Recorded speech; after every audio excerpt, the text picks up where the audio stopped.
I'm Cole, 35, a software developer from Boston who created an AI security system that changed everything. My family never thought I'd amount to much, especially my sister Allison. When our annual Thanksgiving dinner came around, she told me I wasn't ready to sit with the family yet, so I stayed home alone, focused on closing my deal, and watched it break on the news instead. Funny how success changes how people see you. Before I tell you how my family went from shutting me out to camping in my lobby, drop a comment telling me where you're watching from, and hit that subscribe button if you've ever been underestimated by the people who should believe in you most. Growing up in the Marshall family meant living with impossibly high standards. I was the middle child sandwiched between two perfect siblings who seemed genetically programmed for traditional success. My father, James, was a renowned cardiovascular surgeon at Massachusetts General Hospital, saving lives and earning accolades that filled an entire wall in his home office. My mother, Patricia, held a tenured position as a professor of economics at Harvard, publishing papers that shaped fiscal policy across the country. My older sister, Allison, followed in Mom's academic footsteps before becoming a ruthlessly effective corporate lawyer, while my younger brother, Bradley, was the investment banker wonderkind who made his first million before turning 25. And then there was me, Cole Marshall, the creative one, the dreamer, the kid who took apart computers instead of studying for standardized tests. I wasn't a bad student, but next to my siblings' perfect GPAs and test scores, my solid B+ average looked like failure. I was more interested in how things worked than in memorizing facts for exams. I'd spend hours coding while my siblings attended academic decathlons and debate competitions. When is Cole going to find something practical to focus on? This question became the constant refrain at family dinners. I'd sit there quietly as they discussed Allison's latest courtroom victory or Bradley's newest investment strategy, feeling increasingly invisible. My father would pat me on the shoulder and say, "You just haven't found your path yet, son," but the subtext was clear: my path wasn't measuring up to the Marshall family standard. The breaking point came during my sophomore year at Boston University. While my siblings had attended Ivy League schools, BU was considered a step down in the family hierarchy. I was studying computer science, but spending most of my time developing an algorithm for enhanced security authentication that I believed could revolutionize online privacy. When I told my family I wanted to drop out and start my own tech company, you would have thought I'd announced plans to join a cult. "You cannot be serious," my father said, putting down his fork at Sunday dinner. "You need credentials in this world, Cole." My mother was more diplomatic but equally dismissive. "Darling, finish your degree first. Then you can play with your computer ideas." But it was Allison who cut the deepest. "This is just another example of your immaturity," she said, not even looking up from her plate. "This isn't a real career plan, Cole. It's a fantasy." Only my grandfather Robert, my father's father, showed any support. A self-made man who built a construction business from nothing, he pulled me aside after dinner. "They don't understand people like us," he whispered, slipping me a check for $5,000. "Go make something, prove them wrong." He passed away 3 months later, never getting to see what his belief in me would eventually create. I dropped out the following week, moved into a tiny apartment with 2 roommates, and used my grandfather's money to buy equipment. My parents reduced communication to terse monthly phone calls. Bradley treated my decision as an embarrassing family secret, but Allison was the worst, sending articles about tech startup failures and job postings for entry-level IT positions. "Just trying to help you have a backup plan," she'd say, with that mixture of condescension and pity that became her default tone with me. The family events became increasingly uncomfortable. At Thanksgiving that year, I was seated at the kids' table despite being 22 years old. By Christmas, conversations stopped when I entered rooms. My projects in progress were never deemed important enough to discuss alongside Allison's law firm partnership track or Bradley's portfolio performance. The pattern continued for years. As my family climbed higher in their prestigious careers, I was systematically excluded from their narrative of success. Holiday invitations became conditional on not discussing my hobby, as they called my business. Family photos mysteriously featured everyone but me. When my grandmother had her 75th birthday celebration, Allison called to tell me the dress code was successful professional. When I arrived in my best suit, she took one look at me and said I meant successful by normal standards, Cole, not startup casual. I ended up in none of the official family photos that day. By the time I turned 30, the pattern was set. I was the family's cautionary tale, the example of potential squandered. What they didn't know was that their rejection had only hardened my resolve to succeed on my own terms. The first 3 years after leaving college were brutal. Boston winters feel especially cold when you're choosing between heating your apartment and buying server space. I worked as a barista in the mornings, did freelance coding projects all afternoon, and developed my security software deep into the night. I slept on an air mattress that slowly deflated through the night, leaving me essentially on the hardwood floor by morning.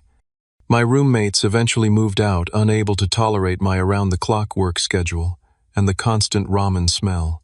I couch-surfed for months, carrying my laptop and a backpack of clothes from friend to friend, until everyone's hospitality wore thin. It was during this low point, sleeping in a 24-hour coffee shop and pretending to work while actually catching naps, that I met Marcus Reed. He caught me closing my eyes for too long, and instead of reporting me to management, he sat down and asked what I was working on. Marcus had just sold his small web development company and was looking for his next project. Unlike my family, he actually listened when I explained my vision for an AI-driven security system that could recognize patterns invisible to traditional security protocols. Where they heard fantasy, he heard potential. "You're thinking 5 years ahead of the market," he said, eyes wide, after I showed him my prototype. "This could change everything." 2 weeks later, we were business partners, working out of his spare bedroom with a whiteboard, 2 laptops, and endless determination. Marcus invested $70,000 to get us started enough to register the company, file preliminary patents, and create a functioning demo. But our first real venture, SecureCore, failed spectacularly after 18 months. We misjudged the market timing, launched too early with too many bugs, and burned through our capital before gaining traction. Marcus was undeterred. "Edison failed thousands of times before the light bulb," he reminded me as we packed up our small office. "We just found one way that doesn't work." Our second attempt was more focused. We named it Quantum Lock and concentrated solely on developing the AI aspect of the security system. We lived on instant noodles and worked out of a shared workspace where we could only afford to rent desk space 3 days a week. The other days we worked from public libraries or any coffee shop with free Wi-Fi and lenient policies on how long customers could stay. The algorithm was revolutionary, but convincing anyone to invest proved nearly impossible. Venture capitalists would listen politely before explaining that our goals were too ambitious, our team too small, our experience too limited. "Come back when you have more traction" became the standard rejection. After 37 failed investment pitches, we were nearly ready to give up. Our personal savings were depleted, and Marcus had already taken out a second mortgage on his condo. We gave ourselves 1 month to find funding before we would have to shelve the project and find regular jobs. That's when Rachel Kim entered our story. A partner at Horizon Ventures, she specialized in high-risk, high-reward tech investments. Unlike other VCs who sent junior associates to our pitch, Rachel came herself and asked questions that showed she truly understood what we were building. "Everyone else is thinking about fixing today's security problems," she said after our presentation. "You're preventing tomorrow's. That's where the real value island." Rachel invested $1.5 million for a 15% stake in Quantum Lock. It wasn't the largest seed round in Boston's tech scene, but it was enough to rent real office space, hire 4 key employees, and give ourselves actual salaries for the first time in years. Dominic Alvarez joined as our lead engineer, a coding genius who could translate my theoretical algorithms into functioning code faster than anyone I'd ever met. Sophia Washington came aboard to handle marketing and business development, bringing connections from her years at larger tech firms. With a real team in place, Quantum Lock began to gain momentum. Our first client was a small regional bank, looking for enhanced security after a minor breach. The implementation wasn't perfect, but our system caught several intrusion attempts that their traditional security had missed. Word began to spread in financial circles. By year 3, we had 27 clients, mostly small to mid-sized financial institutions, and a few healthcare companies with sensitive data concerns. We were profitable, though, just barely, and beginning to draw attention from industry publications. An article in Tech Innovator called our approach potentially revolutionary and placed us on their companies to watch list. I sent the article to my family, hoping for some acknowledgement. My mother replied with a brief, "Congratulations." My father said nothing, and Bradley sent back, "Nice write-up, bro," which was actually progress for him. Allison's response was typically, "Allison, interesting small start. Let me know when Fortune or Wall Street Journal covers you." Despite the continued family skepticism, we were gaining legitimate industry recognition. Security Tech Summit invited me to speak on an innovation panel. Our system prevented a major data breach at a client's company, saving them potentially millions in damages, and yielding our first genuine case study. Most significantly, we began preliminary conversations with Global Tech, one of the largest technology corporations in the world. Their head of security had seen our presentation at a conference and reached out about potential applications for their cloud services division. It was early discussions, but even getting in their door was a massive validation of our approach. As Thanksgiving approached in our 4th year of operation, QuantumLock stood at a precipice between remaining a promising startup and becoming a genuine industry player. The Global Tech deal, if it came through, would transform everything. I was working 16-hour days finalizing our proposal, refining the technology, and preparing for what could be the most important business meeting of my life. For the first time in years, I felt I had something that might actually impress my family. Something that even they couldn't dismiss as a hobby or a phase. Something that might finally earn me a place at the adults' table.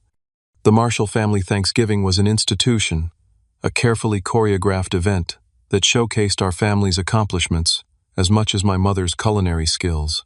The dining room would be immaculately decorated, the conversation curated to highlight professional achievements, and the seating arranged to reflect the current family hierarchy. As November approached, I found myself actually wanting to attend for the first time in years. QuantumLock was on the verge of something big, with the Global Tech negotiations progressing well. I had genuine accomplishments to share, metrics and milestones that even my statistics-obsessed family might appreciate. I called my mother on a Sunday afternoon 2 weeks before Thanksgiving. She sounded surprised to hear from me, as our communication had dwindled to obligatory birthday calls and the occasional text message. "Cole, what a nice surprise," she said, her voice carrying that slight hesitation that suggested she was waiting for bad news or a request for money. "Hi, Mom, I was calling about Thanksgiving. I'd like to come this year."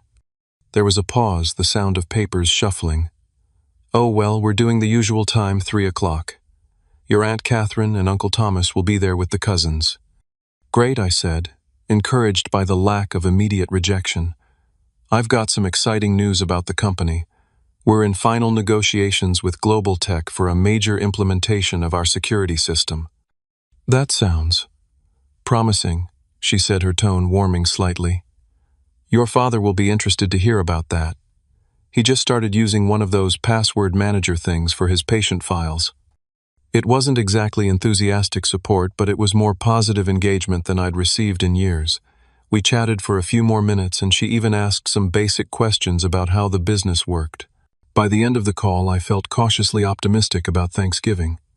That optimism lasted exactly 3 days until Allison called. "Cole, it's your sister," she announced, as though I might have forgotten her voice after 30-plus years of her telling me what to do. "Hey, Allison, what's up? I was in the middle of coding, but I put my work aside."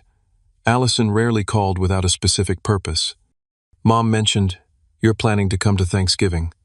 "That's right. The company's doing really well, and I thought it would be nice to reconnect with everyone." I tried to keep my tone light, collaborative. "About that," she said, her lawyer voice in full effect, "I don't think it's a good idea this year." "What? Why not?" "Well, Franklin will be there." Franklin was her husband, a tax attorney with the personality of dry toast. And he's bringing his boss and his boss's wife. Bradley's also bringing his new girlfriend, Hannah, whose father is the dean of finance at Wharton. It's going to be a very professional gathering. I felt the familiar tightening in my chest, the same sensation I'd experienced at countless family events where I was treated as an embarrassing anomaly. I'm a professional too, Allison. My company is about to close a major deal with Global Tech. You know, one of the largest tech corporations in the world. That's nice, Cole. And we're all hoping your little startup works out. But let's be realistic, you're not quite ready to sit with the family yet. Not with these particular guests. Not ready. I'm 35 years old, Allison. I've built a company from nothing that's now on the verge of a major industry breakthrough. A potential breakthrough, she corrected. Nothing signed yet, right? That's what Mom said. Look, once you have some real success, something concrete to show, you'll fit right back in with the family. But right now, all you have are promises and potential. That doesn't quite measure up to what everyone else brings to the table. The familiar anger and hurt bubbled up inside me. I wanted to shout to tell her about our client list, our growth metrics, the industry recognition. But years of this treatment had taught me it would never be enough until I hit some nebulous threshold of success that kept moving every time I got close. Fine, I said finally. Tell Mom I won't make it after all. I'll be too busy working on my little startup. Don't be like that, Cole. We're just trying to maintain certain standards. I'm sure you understand. I hung up without responding, staring at my computer screen where the code for our Global Tech proposal glowed back at me. The rejection stung, but something else was emerging through the pain determination. If my sister thought I wasn't ready to sit with the family, perhaps she was right, but not for the reasons she believed. Perhaps I had outgrown the need for their validation altogether. I texted Marcus and Sophia, who had both invited me to their Thanksgiving gatherings when they heard I might be alone. I declined both offers. This Thanksgiving, while my family hosted their very professional gathering, I would be working on finalizing the biggest deal of my career. You're seriously going to work through Thanksgiving? Sophia asked when I told her my plan the next day. That's a little depressing, Cole. Actually, it feels right, I said, surprising myself with how much I meant it. For once, I'm choosing my own path completely, not trying to earn my way back to a table where I was never really welcome. Marcus clapped me on the shoulder. Their loss, man. But if you change your mind, my door's open. My mom makes enough food for an army. I spent the week leading up to Thanksgiving in a state of focused determination. Every slight, every dismissive comment, every condescending look from my family had been quietly fueling my drive for years. Now, rather than trying to prove them wrong, I was simply moving forward on my own terms. The Global Tech proposal was nearly complete, but there were still technical challenges to solve. Their security infrastructure was complex, and integrating our system would require custom solutions. These were exactly the kind of puzzles that had always captivated me, the challenges my family had dismissed as frivolous hobbies. As Thursday approached, I received a text from my mother. "We'll miss you tomorrow. Maybe Christmas." It was a peace offering of sorts, but the implied conditionality was clear. My presence remained optional, dependent on factors beyond simply being their son and brother. I replied with a non-committal, "We'll see," and turned my attention back to the work that now defined me far more than my family name ever had. Thanksgiving Day dawned clear and cold in Boston.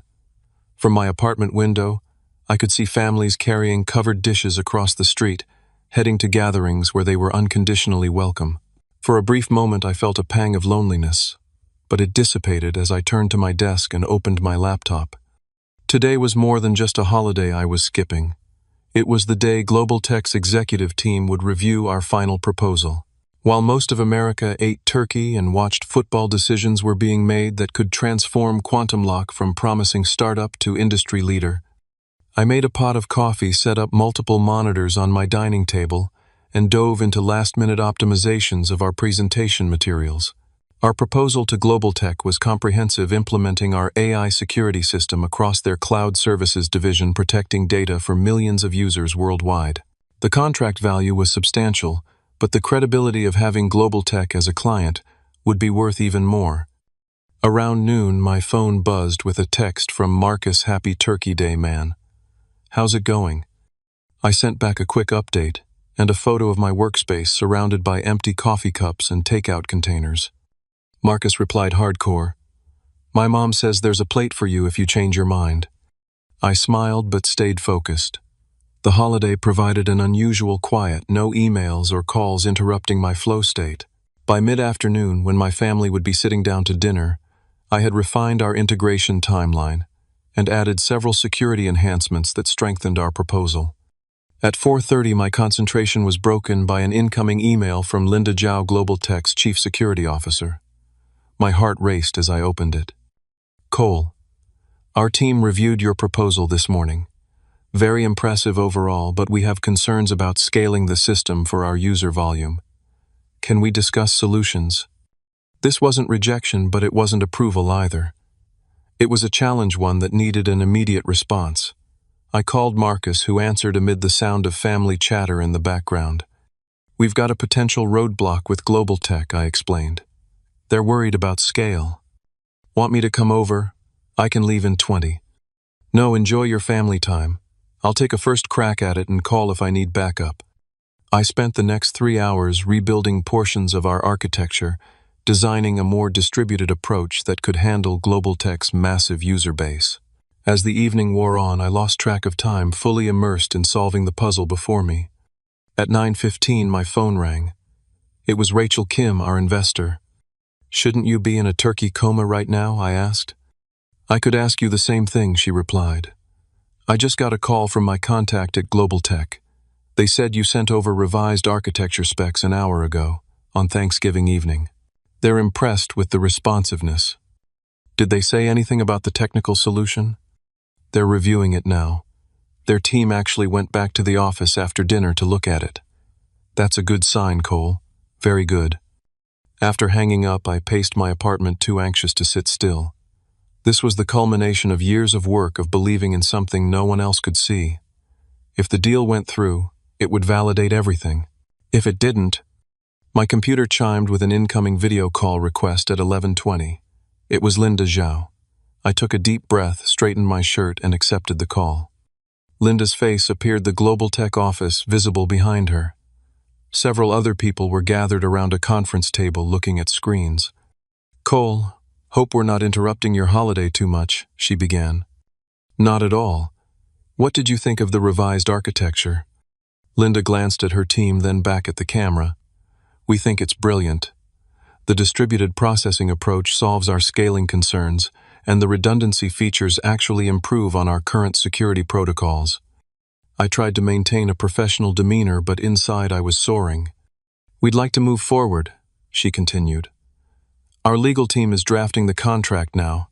This will be the largest security implementation we've ever undertaken with an external partner. The call continued for another 30 minutes as we discussed implementation details and timeline. By the time we disconnected, it was official. Quantum Lock had landed the largest security technology deal in the industry that year. I sat in stunned silence for several minutes after the call ended. Then I did something I hadn't done in years. I cried. Not from sadness, but from vindication relief and the sudden release of pressure that had been building since the day my family first dismissed my dreams. At midnight, as Thanksgiving officially ended, my doorbell rang. Marcus stood there holding a bottle of champagne, grinning widely. Rachel called me, he explained. Said we had something to celebrate. We popped the champagne, drinking straight from the bottle like the broke startup founders we'd once been. Marcus raised a toast to the guy who skipped Thanksgiving dinner and landed the biggest deal of the year instead. Later, as Marcus was leaving, he paused at the door. Are you going to call your family? Tell them about the deal. I considered it for a moment. Number. The announcement goes public tomorrow morning. They can find out along with everyone else. Marcus nodded, understanding the years of context behind that decision. Well, I'm proud of you, man. You built something real, something important. After he left, I sat by my window looking out at the quiet post-holiday street. Somewhere across the city, my family was sleeping in their elegant homes, unaware that by morning my name would be appearing in business news headlines nationwide. For the first time in my adult life, I didn't need their approval or recognition. I had built my own table, and it turned out to be larger and more significant than theirs had ever been. I woke the next morning to the insistent buzzing of my phone. Disoriented and still wearing yesterday's clothes, I fumbled to silence the noise without checking who was calling. The digital clock on my nightstand read 6:15 far earlier than I typically started my day. The phone immediately began buzzing again. This time I glanced at the screen. Marcus was calling, which was unusual this early. I answered groggily. "Dude, turn on the news right now," he said without preamble. "Channel 7. "What, why?" I asked, stumbling toward the living room. "Just do it. Trust me." I switched on the television and found the local morning news. To my shock, my own face was on the screen alongside the Quantum Lock logo. The caption below read, "Boston Tech Startup Lands Historic Deal with Global Tech." The news anchor was mid-sentence, estimated to be worth over $120 million, making it the largest security technology acquisition in industry history. Quantum Lock, founded by Boston native Cole Marshall, will implement their artificial intelligence security system across Global Tech's entire cloud infrastructure. "What the hell?" I muttered into the phone. The press release wasn't supposed to go out until 9. Global Tech jumped the gun. Marcus explained, his voice brimming with excitement. Their CEO announced it during a pre-market interview on Bloomberg. "It's everywhere, man. TNBC, Fox Business, Wall Street Journal, online. We're trending on Twitter." I sank onto my couch watching as the news segment continued, showing B-roll footage of our office building and stock photos of cybersecurity concepts. They cut to a brief clip of Linda Zhao praising our technology as revolutionary and years ahead of conventional security approaches. "This is insane," I said, still processing. "Check your email and messages," Marcus suggested. "I bet they're blowing up." He was right. When I looked at my phone, I had 73 new emails, 47 text messages, and countless notifications from LinkedIn, Twitter, and other platforms. Industry contacts, former colleagues, old friends, and complete strangers were all reaching out, congratulating me, or seeking connections. As I scrolled through the messages, my phone rang again. This time it was my mother. I hesitated before answering, unsure of what to say after yesterday's rejection. Finally, I accepted the call. "Cole." My mother's voice had a quality I'd rarely heard before: uncertainty. "Hi, Mom. We just saw you on the morning news. Your company, this deal with Global Tech, is it really worth over $100 million? $127.5 million to be exact," I replied, a small part of me enjoying the shock value of the number, plus implementation fees and a 5-year service contract. There was silence on the other end. Then what sounded like my father's voice in the background asking questions. "Your father wants to know if this island, real, if it's definite." The contracts were signed last night. The announcement went out early this morning. So yes, it's very real. "Oh my goodness," she breathed. "Cole, why didn't you tell us? We had no idea it was this serious." I tried to, Mom. "Remember when I called about Thanksgiving? But Allison said I wasn't ready to sit with the family yet." Another pause. "That was a misunderstanding," she said carefully. "We would have loved to have you there if we'd known about this wonderful news. That's kind of the point, isn't it? I should be welcome regardless of news or deals or dollar amounts." Before she could respond, my call waiting beeped. It was Bradley. "Mom, I need to take this. Bradley's calling." Of course. We'll talk more later. We're very proud of you, Cole." I switched to Bradley's call, bracing myself for whatever version of my brother I was about to encounter. "Cole, holy shit, man," Bradley exclaimed, sounding genuinely excited. "You're all over the financial news. My colleagues are asking if you're my brother. This is incredible." "Thanks, Bradley. It's been a long time coming." "No kidding. Listen, we should get together soon. I've got some contacts at Morgan Stanley who would love to discuss investment opportunities now that you're scaling up." Of course. Bradley wasn't just congratulating me. He was positioning himself to benefit from my success. Still, it was the most enthusiastic he'd been about my career ever. "Sure, we can talk about that sometime," I said, non-committally. Great. "Hey, did Allison call you yet?" "No, why?" Bradley chuckled. "She's freaking out. Called me at 5:30 this morning when she saw the early business reports. I think she's worried you're going to tell everyone how she uninvited you from Thanksgiving. That's not really my style, I said, though the thought had briefly crossed my mind. Well, expect a call. She's in full damage control mode. Anyway, congrats again. This is massive. After hanging up with Bradley, I noticed Allison had indeed called 3 times and left multiple text messages, each more urgent than the last. Cole, call me as soon as you get this. Just saw the news. We need to talk. Please call back. It's important. I set my phone aside without responding. Let her sweat a little, I thought. After years of diminishing my work, a few hours of uncertainty seemed fair.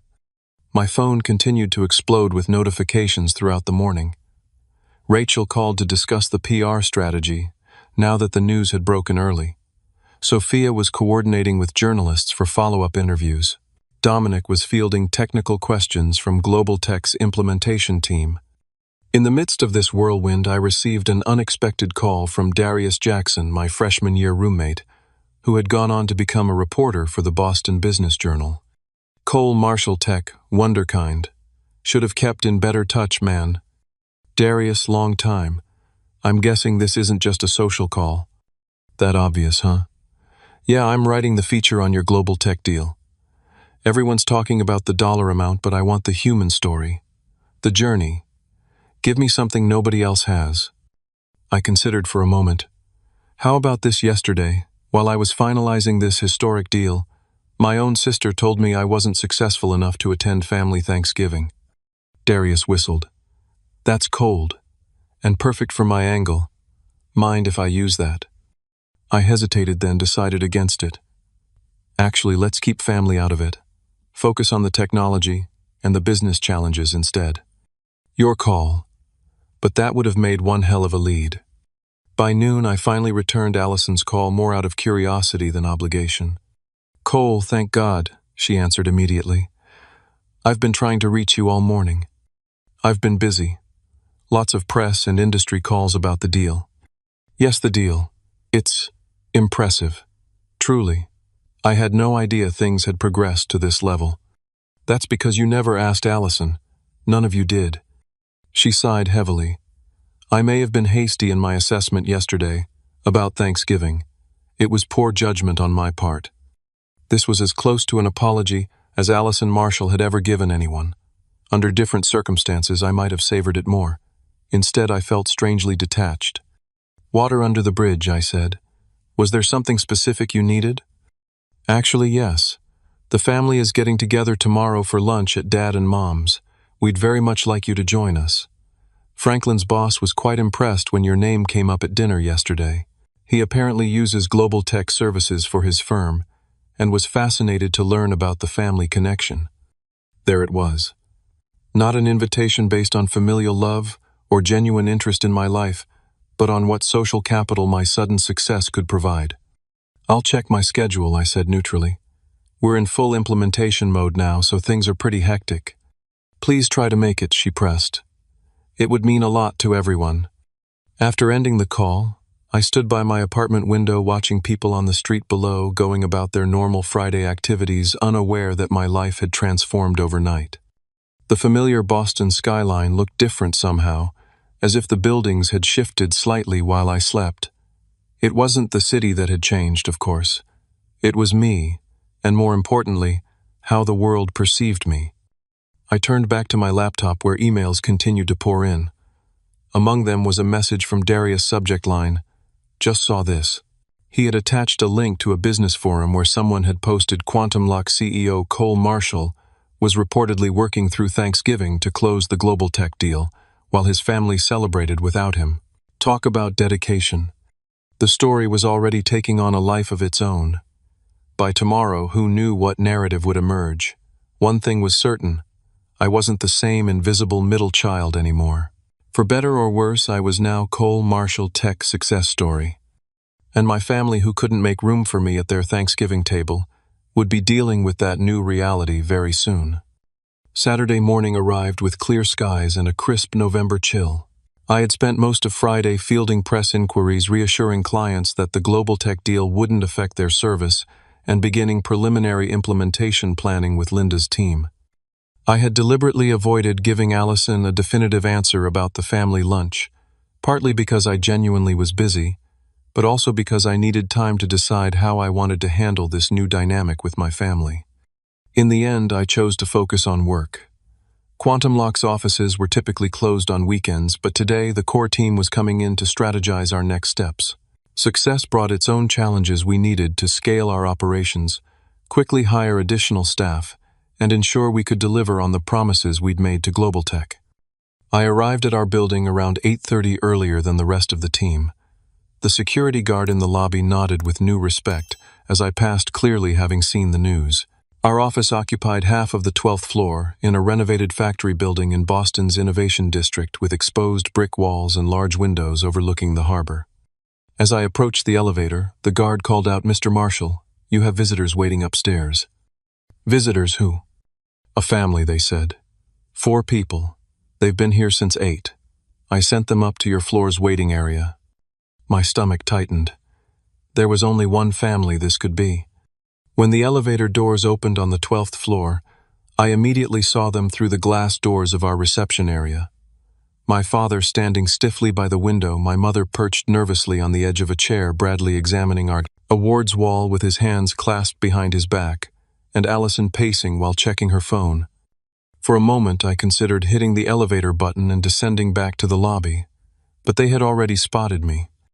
I pushed through the glass doors, and there was an awkward moment where no one seemed to know the appropriate greeting.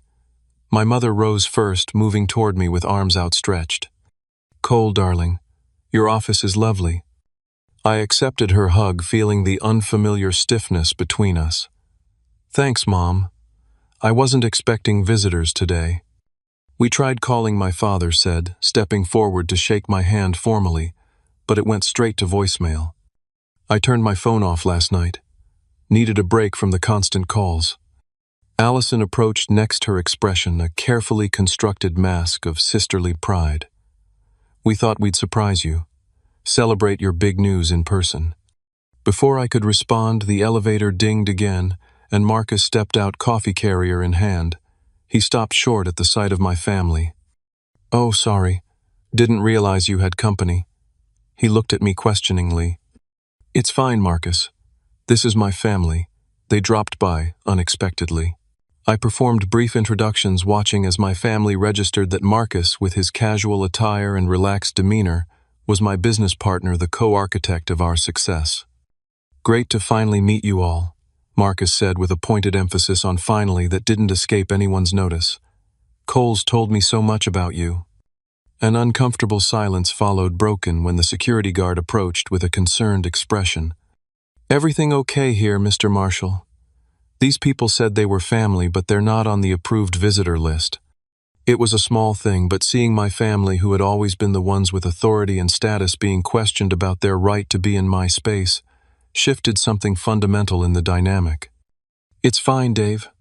They're with me," I assured him. "Sorry about that," Dave said, turning to my family. "We've had to tighten security since yesterday.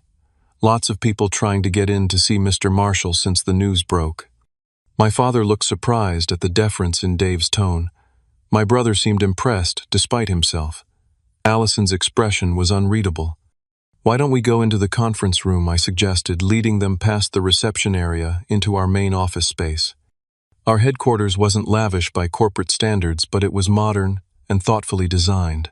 Whiteboard walls covered with complex diagrams, comfortable workstations, and the glass-walled server room housing. Our development environment all spoke to a successful operation. As we walked, I noticed my family taking everything in, recalibrating their mental image of my hobby.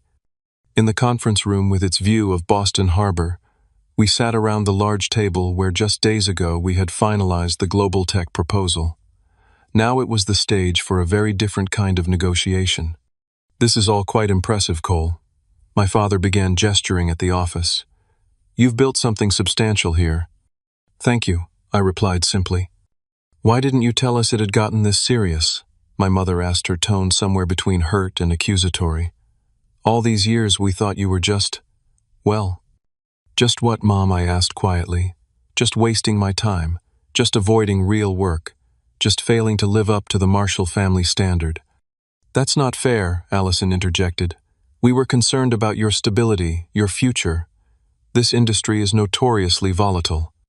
So is the stock market, I countered, looking at Bradley. So is the legal profession in a changing economy. Everything has risks. The difference is you never believed mine were worth taking. My father cleared his throat. Perhaps we were too traditional in our thinking, too focused on established paths. But we always wanted what was best for you. Did you? Or did you want what would reflect best on you? The question hung in the air, uncomfortably direct after years of polite evasions and unspoken judgments. Bradley surprisingly broke the tension. He's right, Dad. We were all pretty dismissive of Cole's work.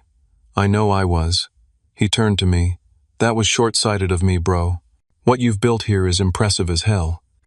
This unexpected support from Bradley shifted the energy in the room. My mother's eyes welled with tears. We're so proud of you now, Cole, she said, reaching for my hand across the table. So very proud. Now I repeated, withdrawing my hand gently but firmly. That's the operative word, isn't it? Now that there's external validation, now that the business world has deemed my work valuable, now that my success might actually benefit you socially. That's not fair, Allison said again, but with less conviction. Isn't it you literally told me 2 days ago that I wasn't ready to sit with the family, that I needed real success before I could be included? Well, here it is by your definition. And suddenly, everyone's proud and supportive. My father, ever the pragmatist, attempted to redirect the conversation. What's past is past, Cole. We're here now because we want to be part of your life going forward. Your success opens many doors, and we can help you navigate these new waters. I have contacts in venture capital who could— Stop, I interrupted, raising my hand. Just stop. This is exactly what I'm talking about. You're already positioning yourselves to capitalize on my success rather than simply being happy for me. The conference room door opened, and Sophia entered with a tablet in hand. She paused, sensing the tension. Sorry to interrupt. The Global Tech Implementation team is on the line for the scheduled call. I'll be right there, I said, grateful for the interruption. My family was just leaving. But we just got here, my mother protested. We thought we could take you to lunch, celebrate properly. I'm working today. We have a $127 million contract to implement. I stood, signaling the end of the conversation. I appreciate you coming by, but this isn't a good time. As the others reluctantly rose to leave, Allison remained seated. Could I speak with Cole privately for a moment? She asked, looking at our parents and Bradley. They nodded and filed out, my father already on his phone, probably calling one of those venture capital contacts he'd mentioned. When we were alone, Allison's carefully constructed facade cracked slightly. You're enjoying this, aren't you? Making us grovel after years of being the family disappointment. I'm not making anyone grovel, Allison. I'm just not pretending the past didn't happen. People make mistakes, Cole. We misjudged your potential. We're trying to make amends. Are you? Or are you trying to save face now that your unsuccessful brother is making headlines? She flinched at the directness of the question. For perhaps the first time in our adult relationship, I saw genuine regret in her eyes. Both probably, she admitted with unexpected honesty. Does that make me terrible? It makes you human. But it doesn't erase years of condescension and exclusion. What do you want from us, Cole? An official apology? Public self-flagellation? What would make this right for you? I considered the question seriously. I don't want anything from you, Allison. That's the point you're missing. For years I wanted your approval, your acceptance. I wanted a place at the family table. Now I realize I've built my own table, and it's actually bigger and more meaningful than the one you were keeping me from. She nodded slowly, absorbing this. So where does that leave us? As a family? That depends on whether you're interested in knowing me as a person, not just as a successful businessman who happens to share your DNA. If you want a relationship with me that isn't based on what I can do for you or how I reflect on you, I'm open to that. And if we can't offer that, then we'll keep things cordial and distant, just as they've been. The only difference is, Now I'm at peace with it. Allison stood smoothing her immaculate pantsuit. You've changed, Cole. And not just because of the money. No, I agreed. The money just made you notice. She extended her hand formally as if concluding a business meeting. Congratulations on your success. Genuinely. I shook her hand, feeling the strange mix of familiarity and distance between us. Thank you. I hope you find what you're looking for, Allison, whatever that might be. As I watched my family leave through the lobby doors below, I felt no triumph or vindication, just a quiet certainty that whatever happened next would be on my terms, not theirs. Marcus approached, standing beside me at the window. Family, huh? Can't live with them. Can't throw them out of your lobby without causing a scene, I finished with a small smile. You okay? I nodded, turning away from the window. Yeah, better than okay. Let's get back to work. We've got an empire to build. 6 months after the global tech deal, QuantumLock had transformed from promising startup to industry leader. Our staff had grown from 12 to 78. We'd moved to larger offices occupying 3 floors of a downtown high-rise with views of Boston Harbor. Our security system was being implemented across major corporations worldwide, and our company valuation had multiplied several times over. Success brought its own challenges. I was no longer just a coder with a vision. I was a CEO with responsibilities to employees, clients, and investors. The hours were longer, the decisions weightier, but the work remained deeply satisfying because we were building something that mattered. More difficult to navigate was the changed relationship with my family. In the months following our lobby confrontation, we'd established a new dynamic, one built on cautious distance rather than constant validation seeking on my part. My mother made the most genuine efforts to reconnect. She called regularly, asking thoughtful questions about my work and life without the dismissive undertones that had previously characterized our interactions. She'd even taken an online course about cybersecurity basics, saying she wanted to understand my world better. I was wrong about your path, Cole, she admitted during a rare dinner together, just the two of us.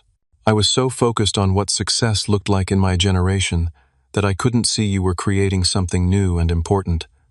My father maintained a more formal relationship, sending occasional emails with relevant articles about the tech industry or security breaches that might interest me. It was his way of saying he was paying attention now, even if he couldn't quite bring himself to admit how thoroughly he'd dismissed my potential. Bradley surprisingly became something of an ally. Once the initial awkwardness passed, his straightforward business mind appreciated what we'd built at QuantumLock. He didn't pretend to understand the technology, but he respected the results. We occasionally met for drinks, keeping conversations light and finding common ground in the challenges of leadership. Allison remained the most distant. Our interaction at the office that day had exposed truths neither of us was entirely comfortable acknowledging. We saw each other at occasional family events, but maintained a polite detachment that was probably healthier than the condescension and resentment that had characterized our relationship before. The most meaningful relationships in my life were now with the people who had believed in me when belief wasn't easy. Marcus, who had invested not just money but faith in my vision. Sophia, whose marketing brilliance had helped translate our technical achievements into business success. Dominic, who had coded alongside me during countless late nights. And Rachel, who had seen potential where others saw only risk. These were the people who sat at my table now, both literally and figuratively. We celebrated milestones together, supported each other through challenges, and built something larger than any of us could have created alone. Perhaps the most unexpected development in my post-success life was meeting Natalie Chen, a brilliant data scientist who joined our team to help refine our AI algorithms. Unlike most people I met now, she had no idea who I was when we first encountered each other in the company kitchen at 3 a.m, both of us working late. You look like you need this more than I do, she said, sliding her freshly brewed cup of coffee toward me. Don't we have an intern for coffee runs, I joked. Probably. But interns sleep at night like normal humans. We talked for an hour about algorithms and neural networks and the ethical implications of AI security systems. Not once did she mention the company's valuation or my personal net worth. When she finally asked my name and role, her only response was, "Oh, Well, your security architecture has some interesting vulnerabilities in the authentication protocol. Want me to show you? Natalie valued me for my mind, my ideas, my character, not my success or status. Our relationship developed slowly, built on intellectual respect and genuine connection, rather than the social positioning that had defined so many interactions in my life. Around this time, I also made a decision that surprised many but felt deeply right to me.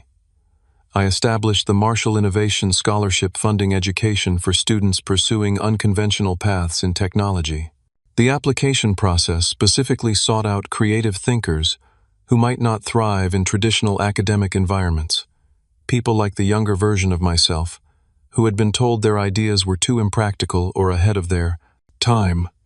When the first scholarship recipients were announced, I invited my grandfather's widow, my step-grandmother Eleanor, to the ceremony. She was in her 80s now, but her eyes were bright as she watched these young innovators receive recognition and support. "Robert would be so proud," she whispered, squeezing my hand. "He always said you had the spark, just like him." Her words meant more than any business award or financial milestone. They connected me to the one family member who had seen my potential when it was just potential, nothing more. The corporate culture we built at Quantum Lock reflected these values. We hired for creativity and problem-solving ability rather than credentials.